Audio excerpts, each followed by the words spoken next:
on, Panos here. Shit, the water's coming here back again. I might have to move in a second. I'm sitting here on the beach and a big wave's just come onto the shore. It should be fine. But everything's going to get wet here. I've got all my mobiles and what have you. Anyway, guys and girls, I'm just sitting here and I thought I'd just shoot this quick video on something I read 3 months ago. And I reckon if you did nothing else in the first 30 days of 2020, but actually just did this, you would have a profound impact in having the greatest year of your life. And in fact, I'm going to tell you, if you were to nail this, if you were to execute this flawlessly in the next 30 days, you would have the momentum of a car that's on the top of the hill, where you have the brake let go on January the 1, and you would be moving with the tide. You'd be swimming with the waves behind you. You would not be swimming upstream. And it's come from a book by a guy called Hal Elrod. Hello, Aaron. Hi to everyone. Okay, guys and girls, I'm being flooded. I've got to go. That around now. And what I'm going to say to you is savers, starting with the S, stands for silence. And what I'm going to urge you all to do is to start off the day with, it might be going for a walk in nature, it might be doing some gardening, it might be meditation. All we're saying to you is that if you can start the day with some silence in nature, you are going to get yourself equipped to have maximum achievement. That's the S. Let me move on to the second one, being the A. Affirmations. Affirmation is not writing things down that are completely inaccurate and saying, you know, I own a red Porsche, with the view that if you write it down, you're going to get it. Affirmations to me are simply writing out your goals on a daily basis, because what you want to do is advertise a preview of your life's coming highlights. That's what I mean by affirmations. And the simple process of going into your phone and typing into notes the things that are the reasons why you're doing what you're doing each day. By being able to put your focus and attention, it'll remind you of why you go through the depths of depression to the heights of exhilaration in 24 hours when you are an entrepreneur, when you are a commission-based person working in business, when you've got control of your own destiny, when you have the need and the desire to actually manage your own time. That's the A. Let me move on to the next one, being the V. And the V for me, guys and girls, is visualization.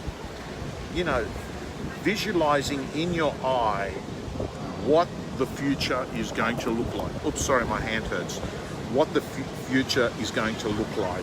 You know, in many ways, if you can see it, you can achieve it. And everything in life, guys and girls, everything in life that has ever been manifested physically was at some point visualized mentally, whether it's a building, whether it's a business, whatever it is. So all I'm going to say to you is that as you start your day, think about this acronym: silence, affirmation. V stands for visualization. Let me move on to the next one. The next one is E for exercise. E for exercise. Guys and girls, if you could get exercise, put it in a bottle, pharmaceutical companies would sell it for millions of dollars. Exercise is going to make you live longer. It's going to help you handle stress. It's an energy enabler. It will actually help you handle stress better. It will actually make you look younger, and there are chemicals that are occurring in your body when you're exercising that are going to make you feel happier. There's enough research out there to say that the evidence is that you take a person with depression, give them drugs, and you take a person where you give them just drugs only. The person with drugs and exercise will do better in any clinical trial than without exercise. So that's the next thing I would be doing. We move on to SAV, exercise. What are we up to?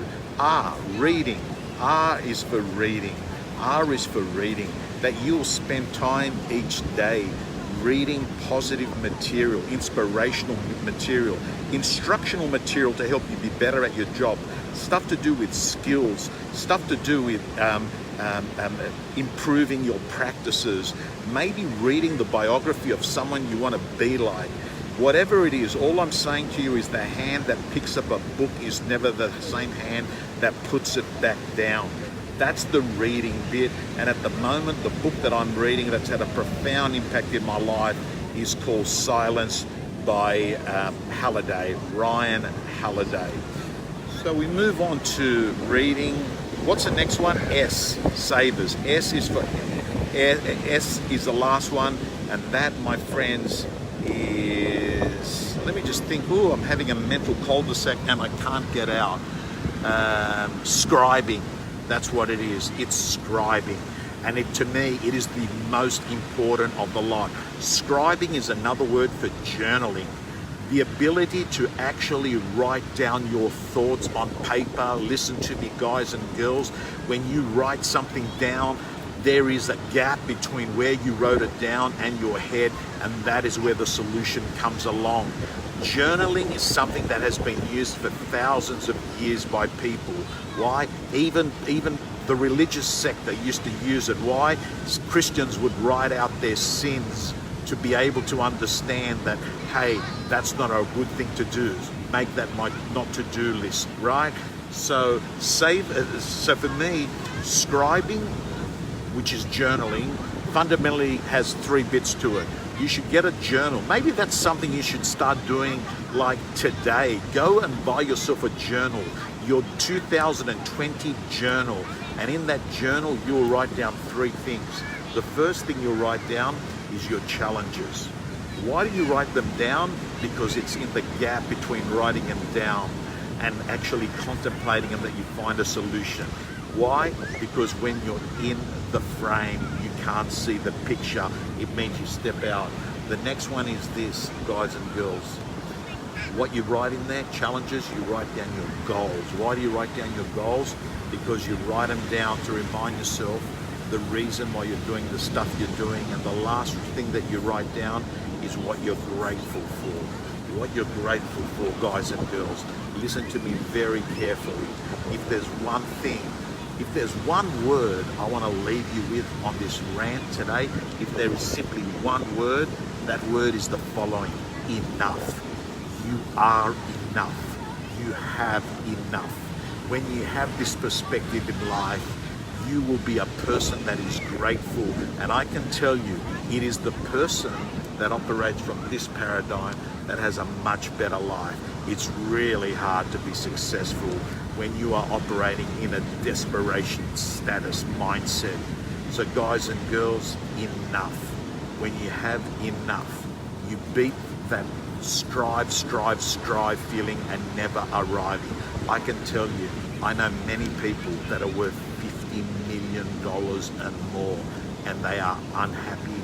And I know people that have simply got the stuff that they need: good food, exercise, live in an area they want to live, and they have a perspective of abundance, and they feel that they have enough. That's what you've got to be envious. That's what you've got to aim for.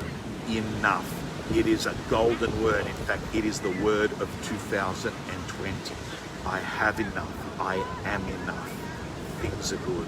Guys and girls, I am going to do a Sunday night rant tonight at around 7 o'clock. I'm just going to go jump in the water.